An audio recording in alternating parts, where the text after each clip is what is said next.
Okay. In this video, we're going to be looking at photosynthesis. We're going to be getting into some of the basics, a little bit of review. We're going to be getting into some detailed information, some things that you haven't heard of before. So let's go ahead and get started. And I want to get started with looking at or reviewing the basic formula for photosynthesis. Alright, so we know that in photosynthesis the plant needs water. We know that the plant also needs the carbon from carbon dioxide. When this reaction occurs, it's going to need sunlight to power this reaction. It's going to produce a sugar molecule, and it'll have some excess waste that it'll get rid of in the form of oxygen. Alright, so this is our equation for photosynthesis.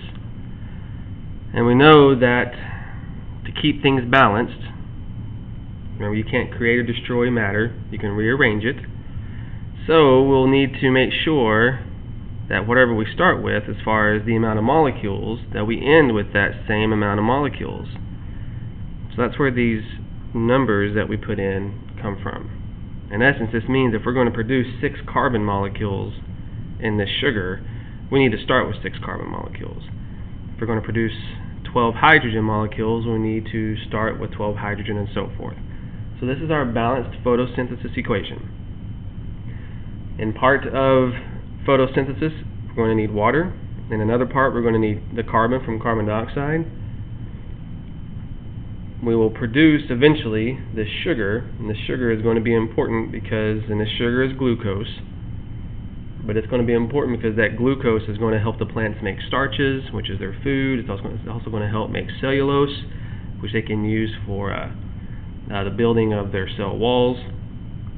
And then lucky for us, there's a byproduct, there's a waste product that the plant doesn't need, so it gets rid of it, and it's oxygen gas.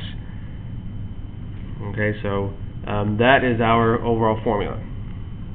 Let's go ahead and start getting into this process of photosynthesis. There are 2 parts. If you think of the word photosynthesis, there are 2 parts to it as well. There's the photo part, and then there's the synthesis part. Alright, so in the first part of photosynthesis, the photo part, this is where your light reaction is going to occur. So in the photo part of photosynthesis, this is where your light reaction is going to occur. And it's going to occur, now before we go too much farther, let's think about photosynthesis again. The organelles that are responsible for carrying out photosynthesis, they're just found in plants and green algae and certain bacteria. Okay? And those organelles are chloroplasts. So we know, it's right over here to the side, that plants have chloroplasts, that algae, types of protists, and then even certain bacteria can go through this process, or this photosynthesis process. So this is where we're talking about chloroplast. Let's label some parts before we just get too in depth. Remember, this is the organelle, this is a chloroplast. This is the spot where photosynthesis is going to occur.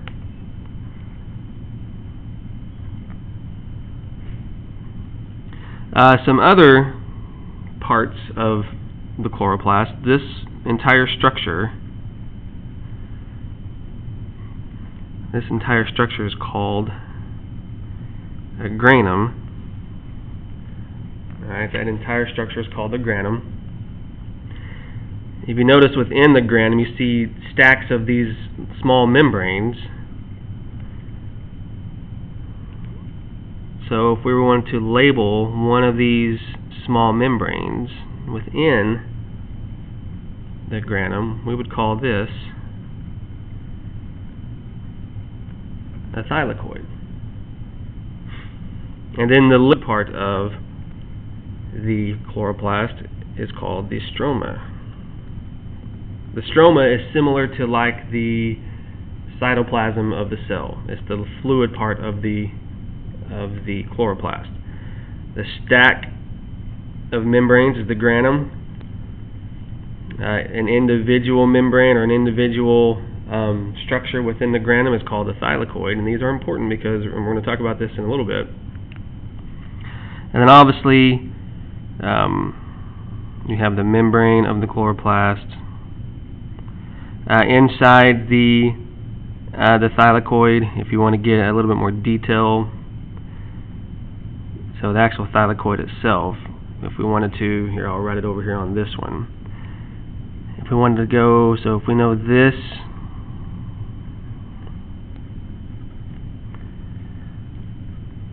is a thylakoid, well then the inside would be called the lumen. Okay, so these are the all major parts of your chloroplast. Alright, so let's get back to our first. Remember, there's two parts to photosynthesis. Let's look at the photo part, the light reaction part. In the light reaction part, this is going to occur in the thylakoid of the chloroplast. Okay, it needs light, it needs sunlight to occur, which means that during the nighttime, when the sun's not up in the sky, this part of photosynthesis can't occur. It can only occur when it's daylight outside. Even if it's cloudy, it can still occur. It just won't occur as frequently. Think about if you're outside and it's cloudy, you can still get a sunburn. You just won't get a sunburn as quickly as if it weren't cloudy. So as long as the sun is up in the sky, this part of photosynthesis can occur. Alright, let's get some of the basic information down, and then we'll start getting into the details. The first part of this light reaction, what's going to happen is light's going to strike the thylakoid. The thylakoid is filled with, or contains, if you want to write this down, that pigment, chlorophyll. Chlorophyll is very important because that is the chemical, or that is the material found within the thylakoid that is going to absorb the light energy from the sun. So it's going to strike the light's going to strike the thylakoid within the chloroplast. The chlorophyll is going to absorb that light energy. And there's different types of light energy. If you look at a light spectrum, there's different waves that come from light energy. Well, the chlorophyll is going to absorb certain waves, and then some other materials found within the thylakoid, things called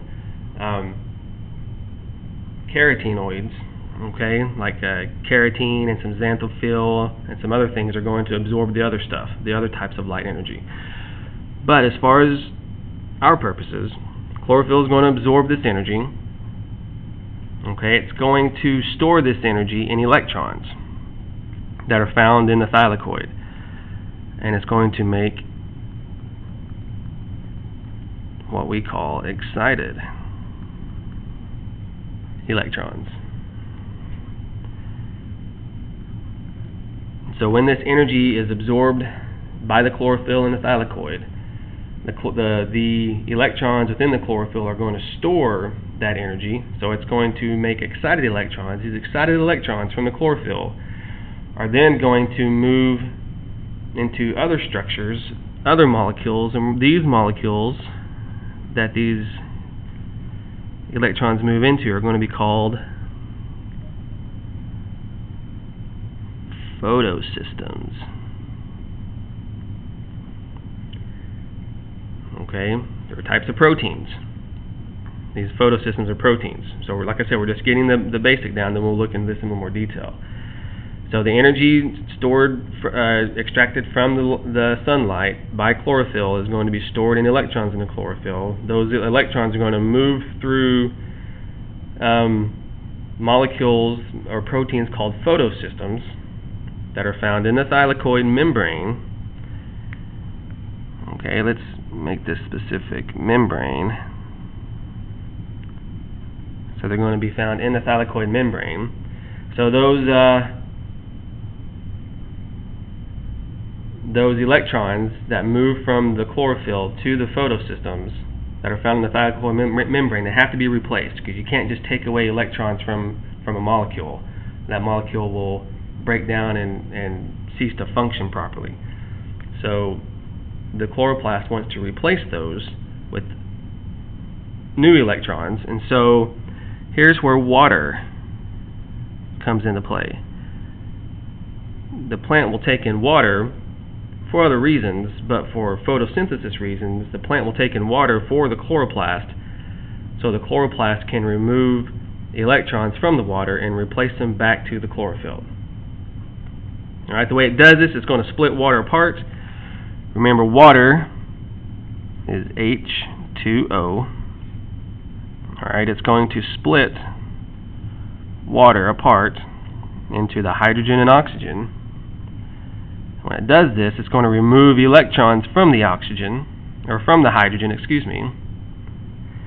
It's going to remove electrons from the hydrogen, put those electrons back into the chlorophyll.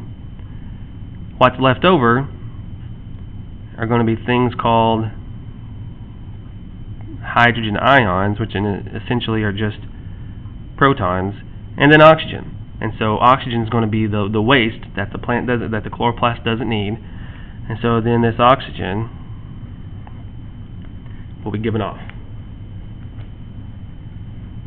Alright, the plant doesn't need it, it gets rid of it. It actually gets rid of it through structures in the leaf called stomata.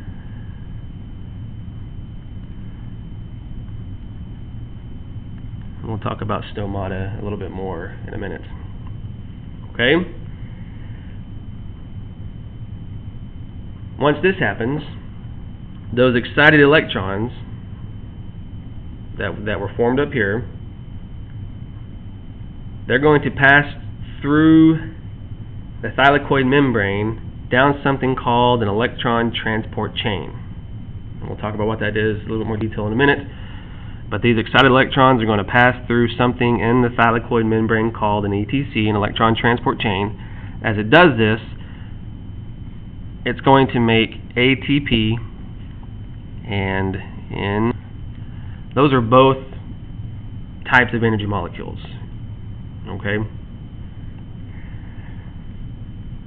Alright, so this is the basic overview of what happens in the light reaction, the first part of photosynthesis. This occurs in the thylakoid membrane. If we look at our picture at the bottom, we can fill some of this out. We know that light's going to be taken in. We know that water will be taken in through the stomata. Here in this granum, in the thylakoids, is where the light reaction will occur. RXN just means reaction. And then once all of that is done, a leftover waste product is going to be oxygen. And that will exit through the stomata of the leaf. So water will enter through the stomata of the leaf and be transported to the chloroplast. Once this part of the process is done, oxygen will be transported from the chloroplast out into the leaf and then out through the stomata of the leaf into the atmosphere.